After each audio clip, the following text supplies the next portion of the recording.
Bueno, tengo aquí a Alejandro Rosas, me da muchísimo gusto saludarle. Somos más o menos de la misma generación. Absolutamente. Y no sé si a ti te pasó haberte enamorado de una mujer de Guadalajara, pero a mí sí me ocurrió.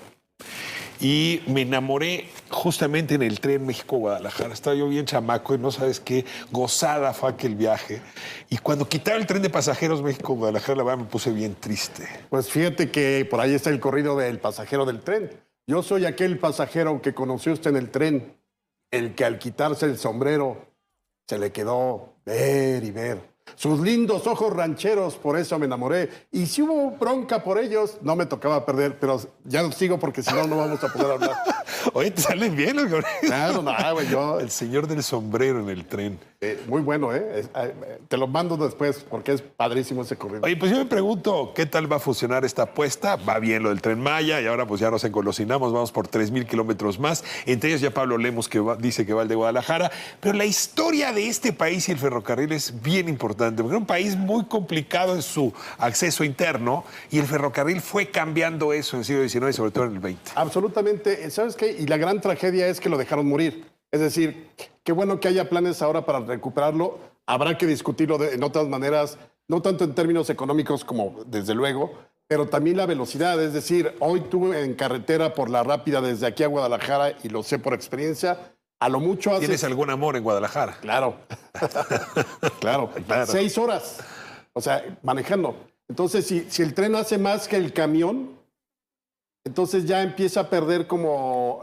Oye, pero llevar chofer es una maravilla. Te subes al tren, te duermes. Pero imagínate que, no... ¿te acuerdas? El tapatío salía en la noche de... 8 de la noche y llegaba a las 6 de la mañana. Exactamente. Y sí, 10 horas se hacía. Y tenía carro, comedor y todo. Pero mira, realmente la época de oro de los ferrocarriles, aunque en México la primera concesión es de 1837... pero no se construyó básicamente nada. Luego, en 1850, hay un pequeño ramal de Veracruz a un lugar que se llama El Molino. O sea, en Estados Unidos ya se estaban haciendo vías férreas. Desde los 30. Ya. Desde 1830. Acuérdate que para la Guerra de Secesión de 1861 al 65, el ferrocarril fue muy importante. Tanto como para la Revolución Mexicana lo fue. 50 años después. O sea, llegamos tarde al ferrocarril, hay que decir. Llegamos tarde porque México estaba en guerra. Cuando Porfirio Díaz toma el poder en 1876, hay aproximadamente 700 kilómetros de vías férreas.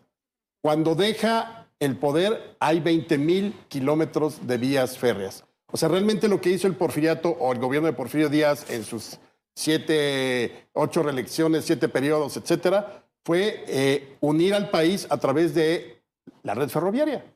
Estaba el Nacional que llegaba a Ciudad Juárez, estaba el Central que llegaba a Nuevo Laredo, te unía a Veracruz, te unía al sureste. Además, dentro de todos esos ramales, hubo uno donde no permitió ningún tipo de inversión norteamericana, el de Tehuantepec. Que era el suyo. Que más bien no lo quería, porque acuérdate que fue la manzana de la discordia. De eso ya tenemos que hablar un día, Tehuantepec.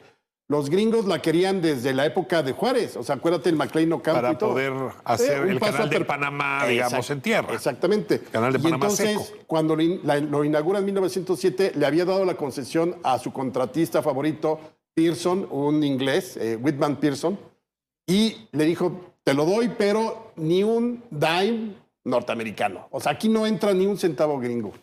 Y entonces fue muy redituable. Fíjate, de 1907 a 1914... el ferrocarril de Tehuantepec tuvo ganancias anuales del 500%. Obviamente del 14 te abren el canal, pues se acabó. Pero realmente el gran mérito del porfiriato fue 20,000 kilómetros de vías férreas, que además en 1908 Porfirio crea Ferrocarriles Nacionales de México. Junta todas las líneas en ferrocarriles nacionales, el gobierno mexicano se queda con arriba del 50% de las acciones y entonces así tiene el control de... lo que era estratégicamente. Ahora, el ferrocarril también detonó la explotación del petróleo, porque generalmente cuando te daban una concesión, digamos, de un tendido de vía férrea, te daban 1 kilómetro a cada lado de la vía. Entonces, por ejemplo, Pearson, que sabía del petróleo y todo eso, cuando aquí no era tan importante, pues compró una serie de kilómetros en toda la región de la Huasteca Potosina, donde luego estuvo el Águila, la compañía de petróleo. Ahora, Estados Unidos, país vecino al que le copiamos muchas cosas, fue transitando muy rápido del ferrocarril a la carretera y luego de la carretera a los aviones. Sí. Y aquí otra vez hicimos lo mismo. En realidad dejamos el tren porque sí fue, yo no sé si una moda o es una discusión tecnológica, habrá que plantear con algún especialista, pero ya los dejamos a un lado porque la región los dejó a un lado. Hoy el ferrocarril de Estados Unidos, el de pasajeros, no es de ninguna manera importante porque para territorios tan grandes, pues en efecto el vehículo o el avión es mejor. Tienes razón. Lo importante, por ejemplo, en la red del Porfiriato es que al final tú podías llegar a la frontera y de ahí seguir y recorrer o hacia el este hasta o hacia Nueva el oeste. York. Tú te subías en la Ciudad de México y acabas en Nueva York. Exactamente. Ahora, yo creo que aquí el problema fue también la reconstrucción después de la revolución. El 40% de las vías férreas quedaron destruidas y el 60% de las máquinas quedaron en mal estado. Pues habrá que ver si es nostalgia o visión de futuro, pero lo cierto es que vamos por 3,000 kilómetros más de ferrocarril. Nada más te la pongo así. Tuvimos una red ferroviaria en el Porfiriato que sería el equivalente a las de Europa de hoy. Así. De ese tamaño. De ese tamaño y de esa importancia. Tenemos muy buenos ingenieros, además nos trajimos muchos que salieron corriendo a Estados Unidos después de la guerra. Pero bueno, seguiremos hablando de estos temas. Así es que Alejandro, que te vaya muy bien en Guadalajara.